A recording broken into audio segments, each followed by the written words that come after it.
Bom, então agora, né, nessa segunda parte da disciplina, a gente está vendo aí os estudos de âmbito nacional, né, os grandes estudos, né, realizados aí pelo Ministério da Saúde, tá? Na aula passada a gente falou do levantamento epidemiológico de 1986 e nessa aula a gente já vai falar dos SB Brasil, que são os estudos que vêm sendo realizados desde 2003, tá? Com uma metodologia mais robusta, né? E que, né, a gente está indo já para o terceiro USB, que vai ser o USB 2020. Né? Na realidade, não vai ser 2020, assim como aconteceu no SB 2000, que acabou sendo o SB 2003 por questões de logística mesmo, aí de atraso na realização do levantamento, tá? E eu estou priorizando também da gente trabalhar com dados de adultos e idosos. Por que isso? Porque tem muitos dados, né, tem muitos estudos, inclusive de âmbito regional, que tratam da questão da saúde bucal de crianças. Né? Na odontologia, de uma maneira geral, preocupou-se muito com a questão da saúde bucal das crianças e os adultos e os idosos, né, em diferentes aspectos, eles ficaram mais à margem aí, da odontologia, né? Tiveram menor visibilidade em função da política de saúde que era mesmo voltada para a atenção à saúde do escolar. Então, eu acho importante a gente começar a estudar mais, aprofundar nesses dados epidemiológicos dos adultos e idosos. Até porque o que os estudos vêm mostrando aí é uma redução significativa, né, nos índices de cárie em crianças. Então, eu já falei isso para vocês. A partir do momento que um determinado extrato etário, né, determinada faixa etária está com a doença controlada, né, a gente tem que pensar no planejamento e na atenção, na assistência àqueles outros estratos etários. Né? Quando você resolve um problema de saúde, você pode direcionar seus recursos, né, humanos, financeiros, para outros estratos da população que também têm problemas. Né? Então, a gente vai priorizar aí, em relação ao SB Brasil, os dados da população adulta e idosa. Tá? A população idosa, hoje, ela tem, né, uma condição de saúde bucal muito precária. Em torno de 50% dos idosos são desdentados totais. Né? Ser desdentado total é a pior situação que a gente pode imaginar em termos de saúde bucal, não é, gente? Não tem coisa pior, né, quadro pior aí, do que ter perdido todos os seus dentes. Né, e precisar usar uma prótese, seja fixa, seja sobre implante, né, por melhor que estejam as técnicas, né, o desenvolvimento das técnicas tem avançado, o ideal é que as pessoas mantenham, né, os seus elementos dentários naturais, essa é a melhor situação. Então, a gente vai focar, né, aí na questão da saúde bucal desses dois grupos etários, tá?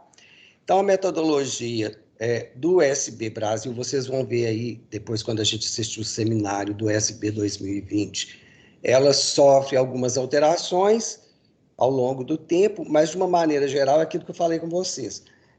Tem seguido a metodologia, o que nos possibilita, então, né, ver aí, fazer a análise de série histórica e ver como que a doença vem se comportando na população. Né? E foi graças a esses estudos de âmbito nacional, né, que a gente começou a perceber, né, a ter dados, né, porque perceber, a gente observa de forma empírica, né, que os pacientes que chegam ao consultório estão com menos lesões de cárie. Agora, o paciente que chega ao consultório, né, aí a gente já tem um viés, é aquele paciente que tem acesso ao serviço, né, ou tem condição de pagar uma clínica privada. Então, por isso que os levantamentos epidemiológicos são importantes, e aí eu vou voltar um pouco naquela questão da amostra, né? Lembra que eu falei que a amostra tem que ser numericamente, né, e qualitativamente semelhante à população que eu quero estudar, né? Então, os levantamentos epidemiológicos, como eles trabalham, né, os SB Brasil, eles trabalham com uma amostra probabilística, né?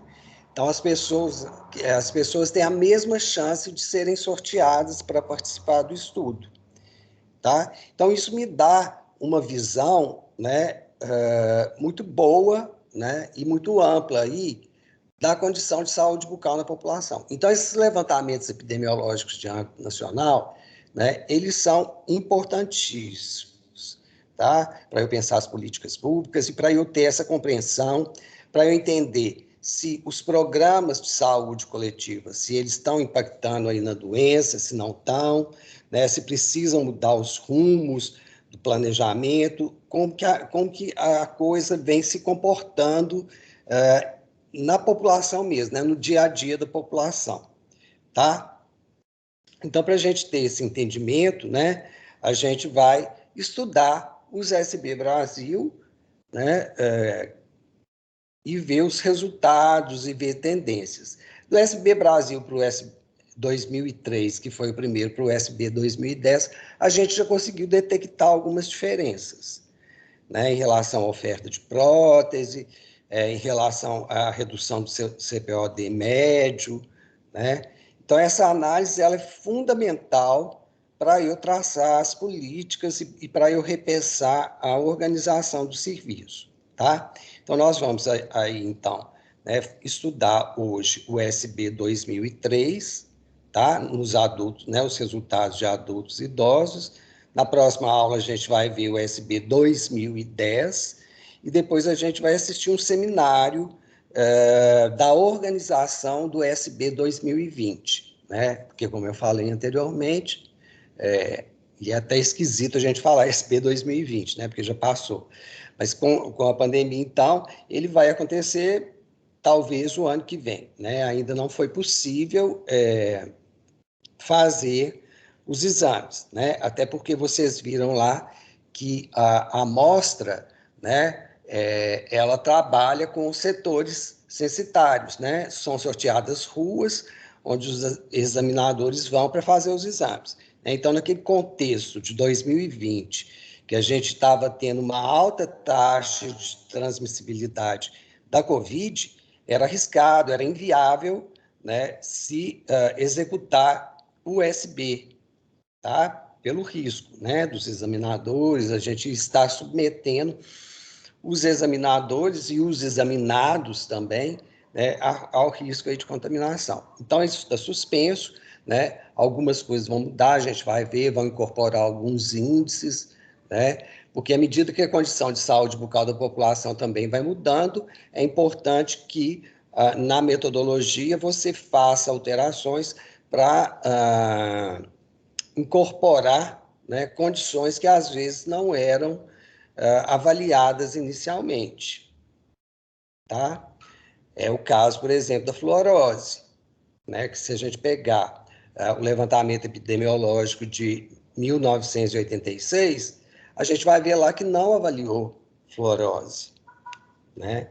Mas com o aumento aí da fluoretação da água de abastecimento público, né, com a melhora aí em relação à oferta de pastas dental fluoretadas, começou-se a observar, né, um aumento nos casos de fluorose. E aí foi necessário, né, incorporar essa condição também ao levantamento epidemiológico de saúde bucal. Tá? Então, a gente vai ver tudo isso, vai discutir isso ao final, no seminário do SB 2020, que ele traz essas alterações. O estudo que a gente vai ver hoje é um estudo que eu também escolhi porque ele trabalha com autopercepção. Tá? Então, quando a gente faz a avaliação da condição de saúde bucal, né, a avaliação, por exemplo, que vocês fazem na clínica, a gente fala que ela é uma avaliação normativa, né? Então, o paciente vai lá, ele abre a boca, você examina com o espelho, com sonda, né? E ver o que tem ali de doença naquele momento, né? Você está examinando o paciente.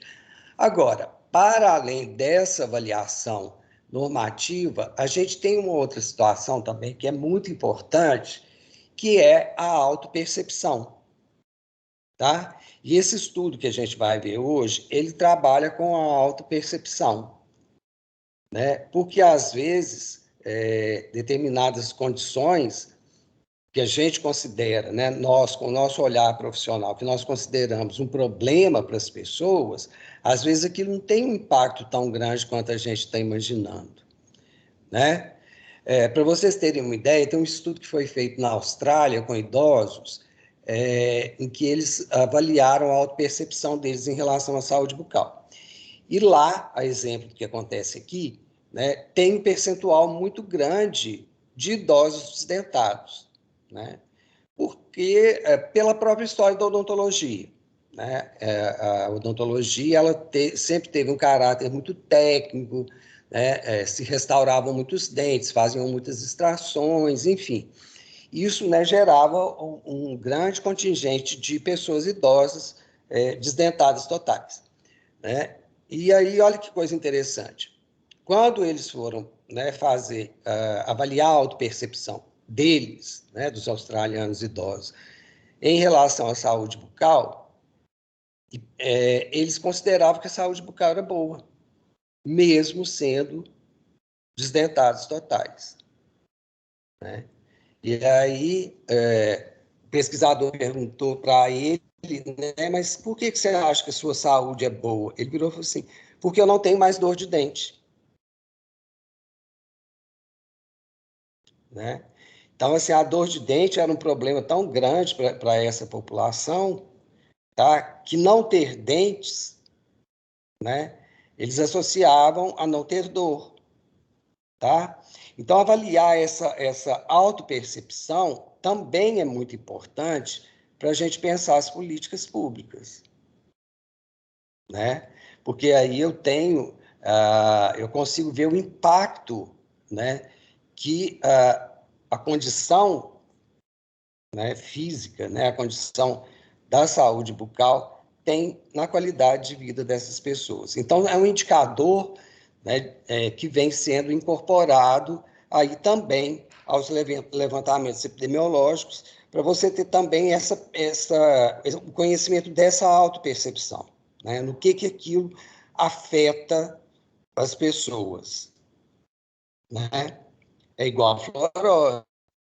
A fluorose leve é um problema que a maioria das pessoas nem percebe, né? Eu vou perceber, vocês vão perceber, porque vocês estão olhando com o olhar de um profissional, né? Mas para muitas pessoas vai ser imperceptível, né? É muito interessante essa questão da estética. Por quê? Porque a pessoa, né, normalmente você conversa com uma pessoa a 1 metro de distância. E aí você não consegue ver detalhes que nós, que examinamos o paciente aí com 30, 40 centímetros de distância, vimos, né? Então, às vezes, a gente até fica pensando em fazer clareamento, fazer uma série de procedimentos, né, nesses pacientes, sendo que aquilo não é um problema para ele. Aliás, aí na área lá de estética, já deve ter vivenciado alguma coisa assim, né, Leandro? Já sim, várias vezes, né? Às vezes o paciente mesmo ele não está incomodado com aquilo, né, com uma determinada condição.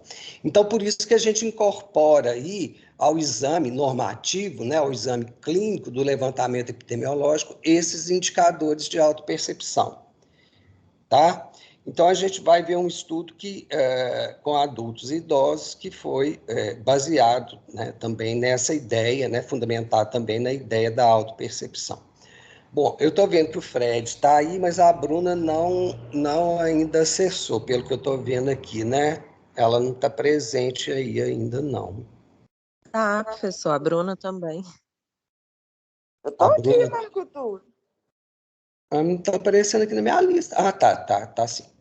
Eu vou encaminhar o trabalho para vocês aí por WhatsApp, tá?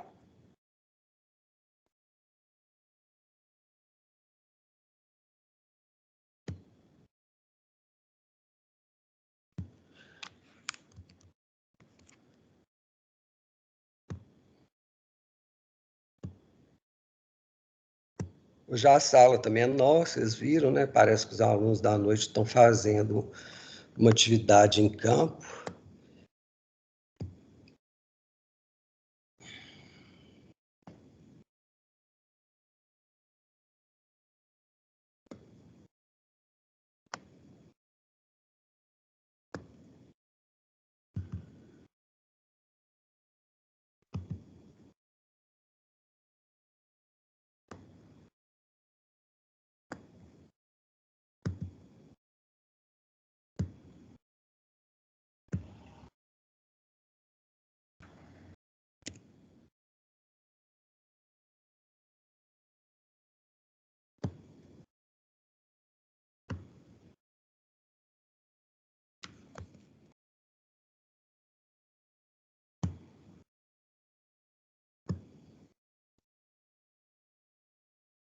Chegou aí, né, Bruna?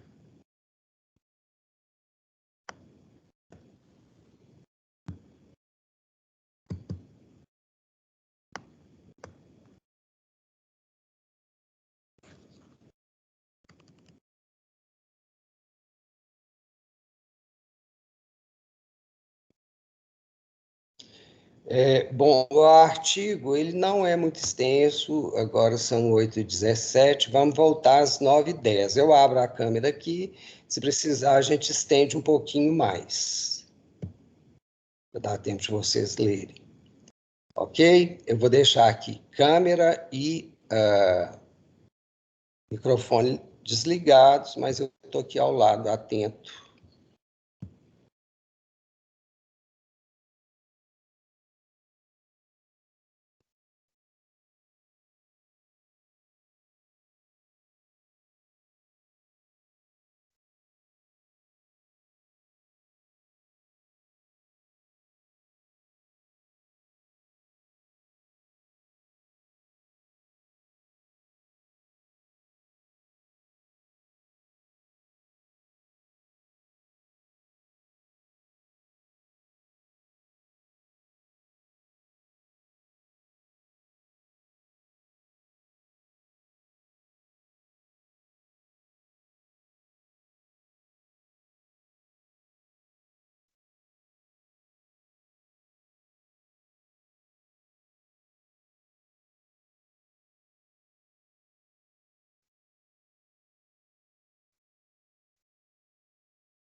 Pessoal, já estou de volta aqui, tá? Aguardando aí vocês se posicionarem, se já deu tempo de ler.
Podemos, gente, retomar?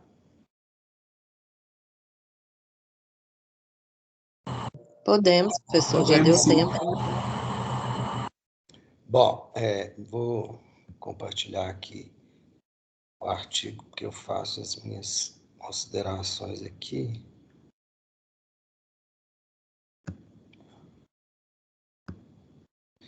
Bom, então o autor, né, os autores aqui, eles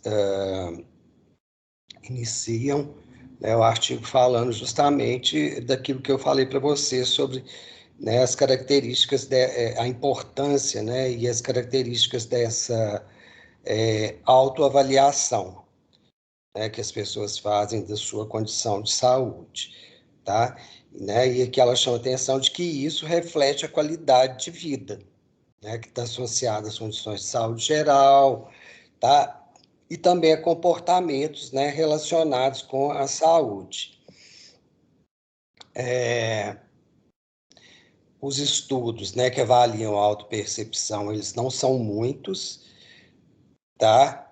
Então, não é uma coisa que é muito avaliada, mas como vocês devem ter visto aí no texto, é extremamente importante para a gente ter uma compreensão melhor, né? Principalmente quando a gente vai trabalhar com planejamento em saúde, né? É muito importante a gente entender no que a condição de saúde está impactando ali na qualidade de vida das pessoas, na vida das pessoas. E tem umas coisas muito interessantes, porque quando a gente vê aí essa questão da população idosa, que do ponto de vista epidemiológico é uma população que tem uma condição de saúde bucal que a gente pode considerar como grave, né? Nem sempre essa condição de saúde ela está associada, né, a uma autopercepção ruim, né? Então, é importante a gente ter essa compreensão, né? Aqui nesse estudo, a autoavaliação de saúde bucal, né, ela teve uma associação com diferentes indicadores da condição de saúde bucal, tá? Usa-se muito, né, nesses estudos de autopercepção, alguns instrumentos que avaliam a autopercepção. Em relação à população idosa, né, tem um índice, né, que é o Geriatric Oral Health Assessment, que é muito usado, tá? Então, ele é constituído por 12 perguntas, né, e que vão avaliar se nos últimos 3 meses se a pessoa teve algum impacto, né, algum problema funcional aí em função da sua condição de saúde bucal. Vocês viram que os dados desse estudo, né, são os dados do SB 2003. Então, quando a gente vai ver o relatório lá, né, a gente vai ter uma descrição mais ampla, mais geral, né, ele vai ser mais descritivo, né, em relação à condição de saúde da população. Mas esse banco de dados, ele possibilita inúmeras análises, né? A partir desse banco de dados, você pode cruzar variáveis, tá? Para ver, né, o que ali realmente, né, no que a condição normativa, né, ela está associada, né, inclusive a indicadores aí de qualidade de vida, tá? Então, nesse estudo, né, foram selecionados todos os participantes do projeto SB Brasil que viviam na região sudeste.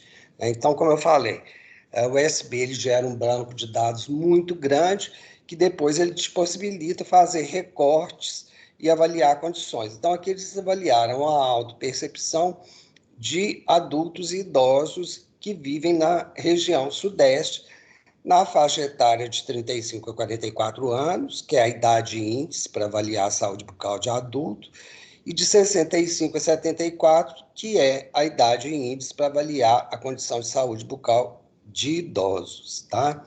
Então, a gente vê aqui, né, e a gente já estudou aí o método, né, de planejamento, de um levantamento epidemiológico, a gente viu que teve a calibração, né, tudo de acordo com o que a gente estudou mesmo, né? Ele define aqui como variável do estudo dependente, né, a variável resposta que a gente fala, que que é aquilo que a gente quer ver mesmo, né? A autopercepção de saúde bucal, tá? E aí, para definir essa autopercepção, né, ele perguntava para as pessoas como que ele classifica a saúde bucal, se é boa, se é ruim, né, se é mais ou menos, enfim. E a partir disso, ele cruza, né, utilizando esse modelo desse autor Gift e colaboradores, ele cruza essa variável dependente, essa variável resposta, com as variáveis independentes, né, que ele cita aqui, tá? Que se teve no dentista nos últimos 3 anos, né, número de dentes presentes, e aí ele vai ver o que está associado com essa autopercepção da saúde bucal, né? Aqui ele apresenta a análise dos dados, né? A gente vê aqui na descrição da amostra que a amostra foi constituída principalmente por mulheres idosas, né? E mulheres adultas, né? Ele usou aqui, né? Na amostra dele, para selecionar a amostra, ele usou os setores censitários. Então, há uma tendência aí de que você encontre mais as mulheres em domicílio, né? Então, foram menos homens que foram entrevistados. Então, ele olhou a escolaridade, a renda domiciliar, o porte do município, né? Como que a pessoa avaliava a condição de saúde bucal, né? Se ela considerava que era boa, regular, ruim, péssima, né? Então, a gente vê aqui uma coisa interessante, que os idosos, dos idosos avaliados, né, 4,8% consideraram a condição de saúde bucal ruim. E é uma coisa muito importante, porque como a maioria é desdentada, né, ou parcial ou total, grande parte é desdentado total, a gente vê que mesmo tendo perdido todos os dentes, né, só um pequeno percentual aqui, ó, foi o mais baixo, que considerava como ruim. É uma coisa que chama atenção, né? Quer dizer, o impacto da perda dos dentes para esses idosos, né, para esse grupo etário, ele não é grande, né? E aí entra um pouco daquilo que eu falei para vocês, que às vezes, né, quando a pessoa não tem acesso ao serviço, eles consideram que os dentes são um problema, né? Na Dinamarca, há anos atrás, né, já tem bastante tempo, no início do século XX, se eu não me engano, era uma prática comum as mulheres, quando se casavam, extraírem os dentes. Por quê? Porque o tratamento era caro, né? Então elas não podiam dar despesa para o marido, então elas faziam extração dos dentes. Tiravam todos os dentes, ficavam destentadas, né? Então, essa questão cultural também, né, ela vai influenciar aí na condição de saúde bucal, né? Por isso que é importante a gente, como ele falou logo no início do artigo, é importante a gente ter essa compreensão também, né? Ele avaliou também o número de dentes permanentes presentes, né? E se eles avaliavam se isso impactava aí na autopercepção, né?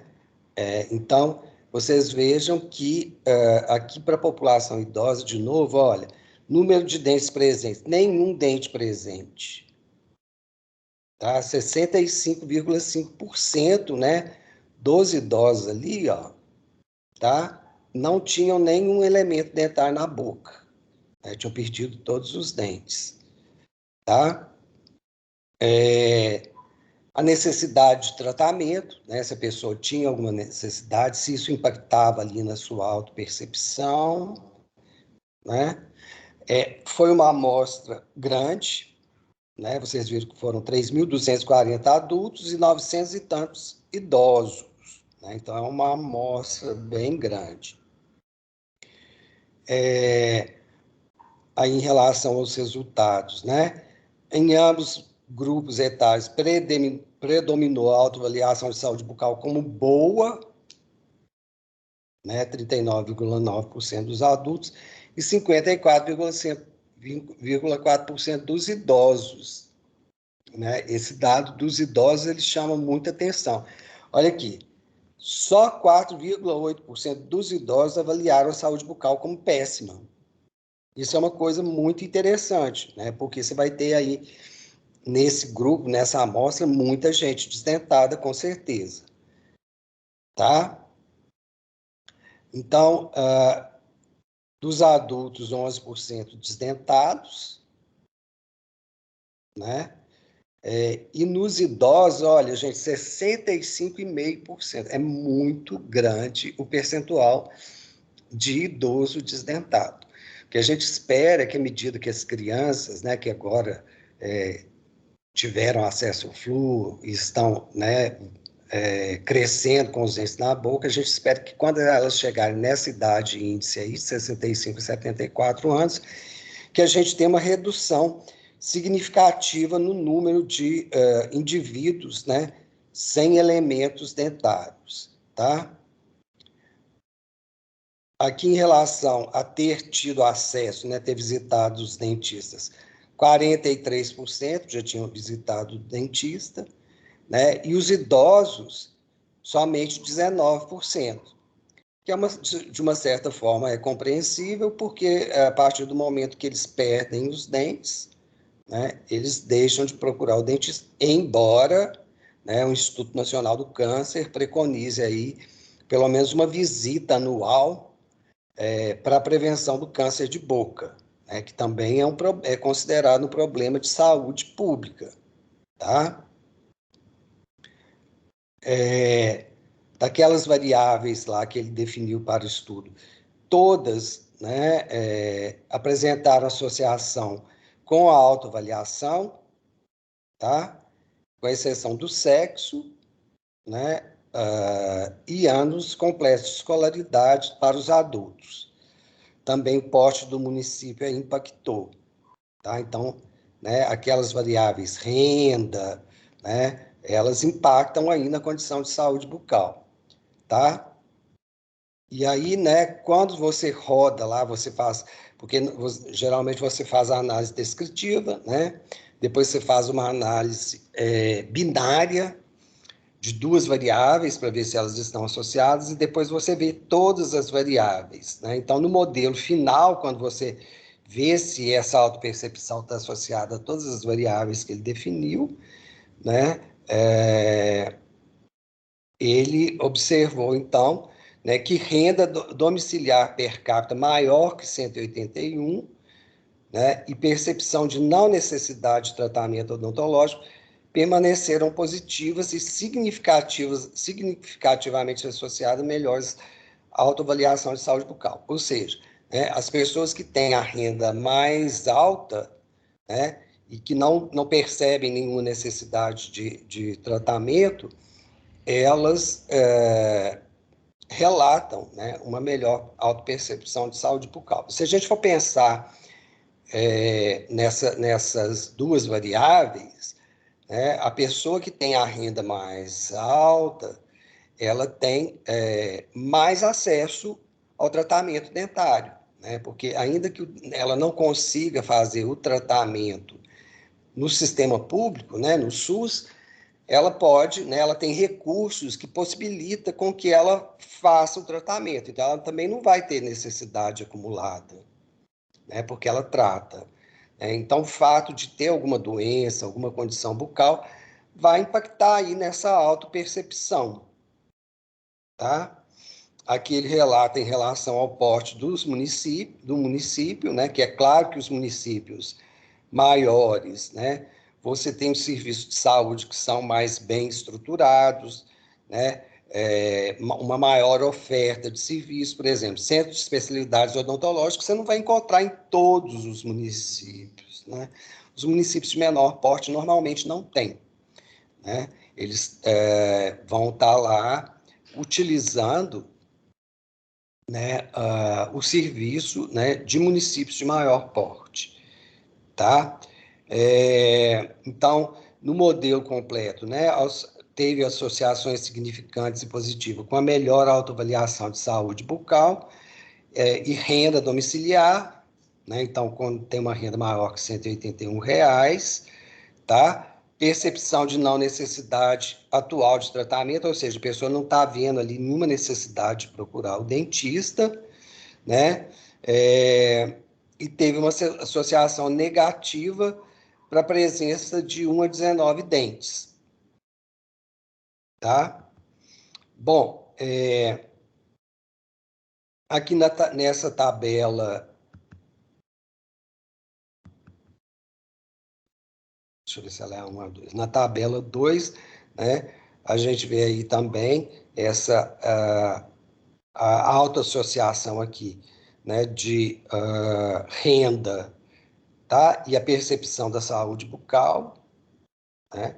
Então, a gente vê que aqui, no extrato que tem uma renda per capita mais alta, né, maior que 181, olha, mais pessoas tiveram, então, essa avaliação positiva da saúde bucal, né? E a gente pode atribuir isso aí à questão do acesso mesmo, né? A pessoa pode pagar, pode buscar o atendimento, né?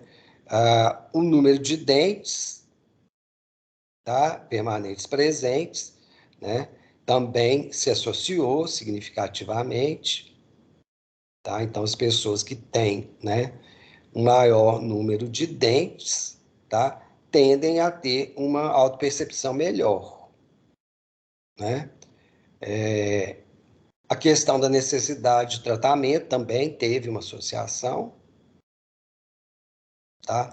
Toda vez que esse número aqui, gente, a gente fala que é o valor de P, ele é menor que 0,05, a gente fala que está associado, uma variável está associada à outra, né? Então, a autopercepção, que é a variável dependente, está associada aí ao número de dentes, né? Então, quem tem mais dentes vai ter uma autopercepção melhor.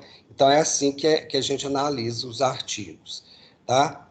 O tempo decorrido desde a última visita, né? Então, pessoas que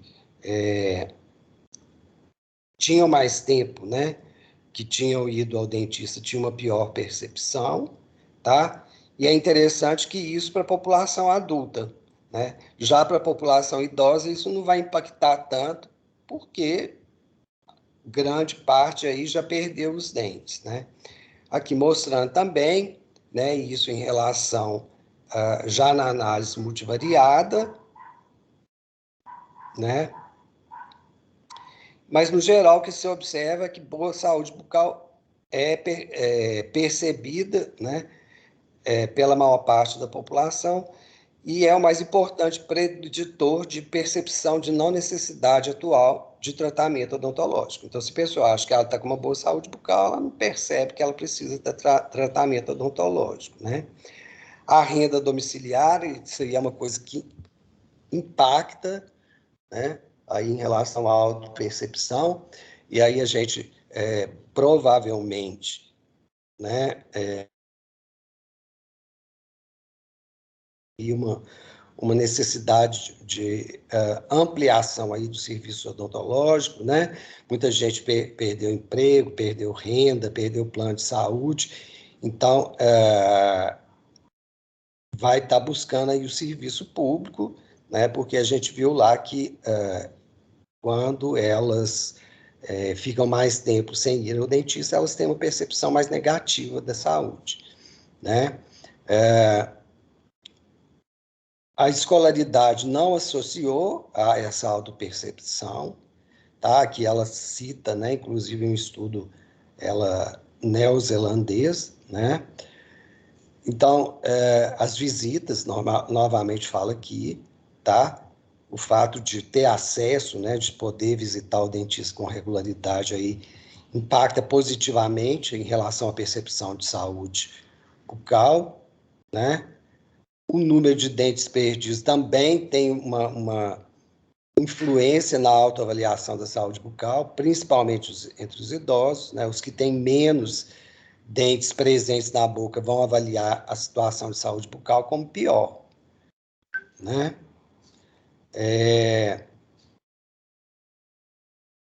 Deixa eu ver aqui o que mais que eu marquei para nós discutirmos. Bom, então é isso, né? Então o estudo ele traz essa autoavaliação, né, mostrando aí associações e tendências importantes, né, no que diz respeito aos estratos etários adulto e idosos, tá? Então, né, no SB 2010, a gente também vai se concentrar na avaliação dos resultados relativos a adultos e idosos, né? Vamos deixar as crianças um pouco de lado agora e falar mais de saúde bucal de adulto e idoso, porque são os estratos etários, né, que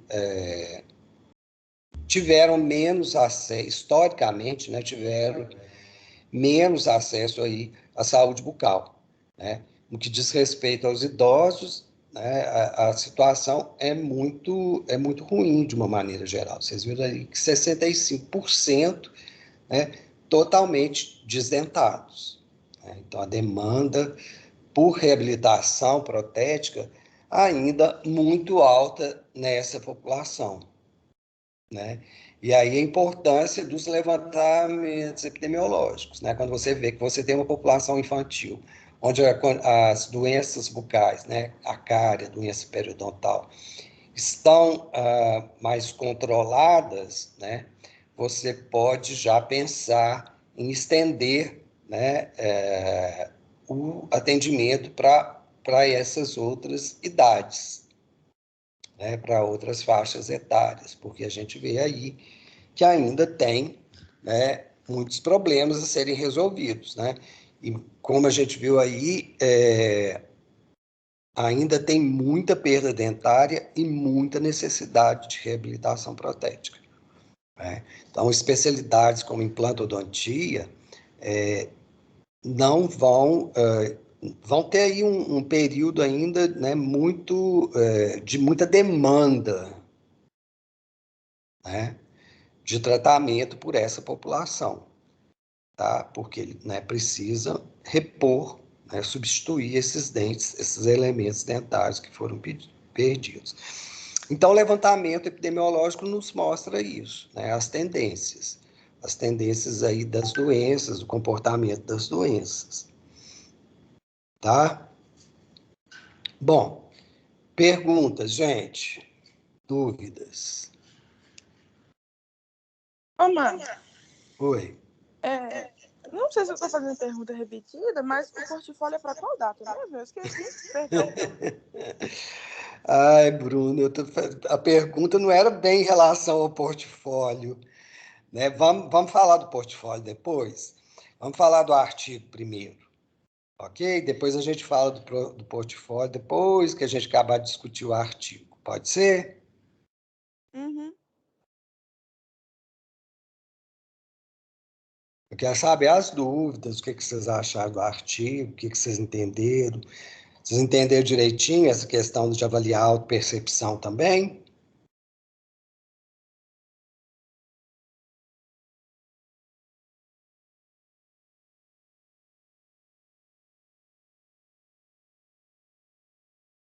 Ficou bem compreendido?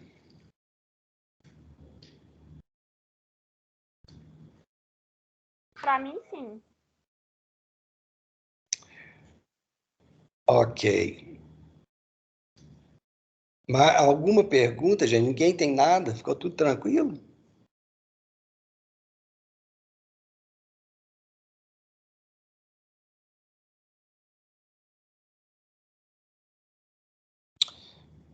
Bom, então vamos voltar lá na pergunta da Bruna, né? Sobre o portfólio. Você perguntou o quê? Que é a data de entrega, Bruna?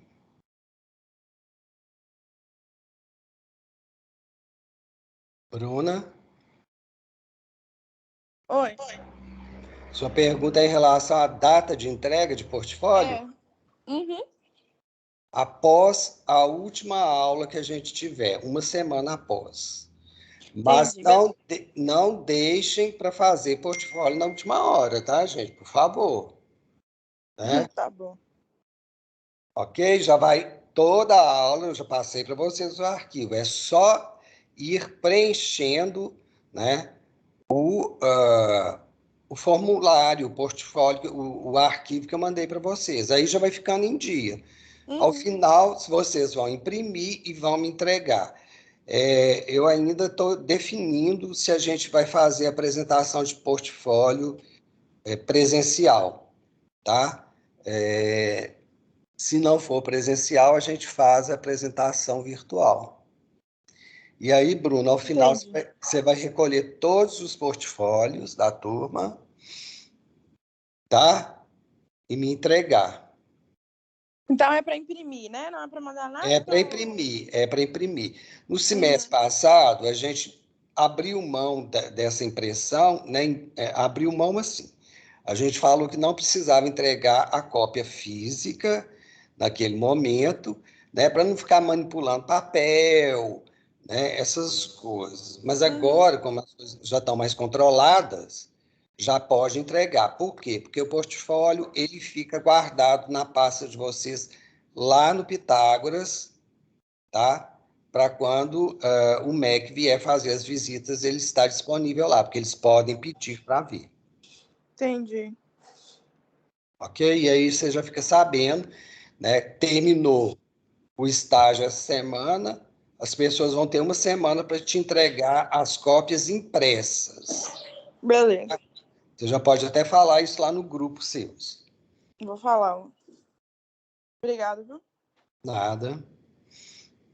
Mais alguma coisa, gente?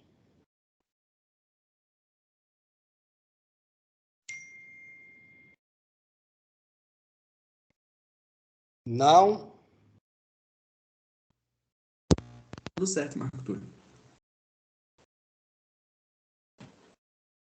A Fred já sabe direitinho, né, Fred, como que é o recolhimento dos portfólios, já está por dentro da rotina, né? Já sim, tá tudo certo.